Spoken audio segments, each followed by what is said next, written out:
教區向李嘉誠道歉，玄機在於捐咗。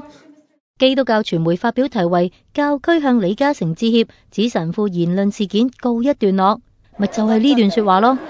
嗱，如果李嘉誠今晚嚟咧，就一定嚇死咗。佢好驚佢走咗後尾嗰幾年㗎，啲發水樓一嚟咧，今晚肯定會驚死。如果大家落嚟仲驚，所以嗰啲先至係真正食人的魔鬼啊！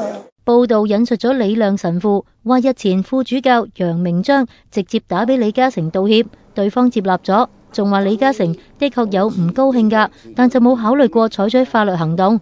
我哋尋日再揾被教區提點嘅羅神父，問佢會唔會道歉呢？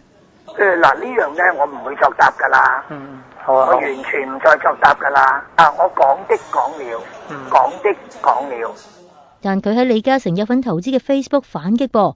佢話希望大家唔好扭曲佢嘅說話，仲話佢只係講馬太福音入邊兩段話。佢質問我哋應唔應該為耶穌道歉呢？還是應該向耶穌道歉呢？又話佢係譴責地產商巧取豪奪，佢就係其中一個代表。捐款唔可以使到合法嘅巧取豪奪變得合理㗎。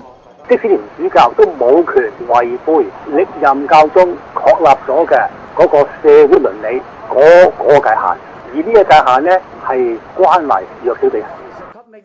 陳滿雄話：教區高層向李嘉誠道歉，會令公眾覺得係向權貴屈膝。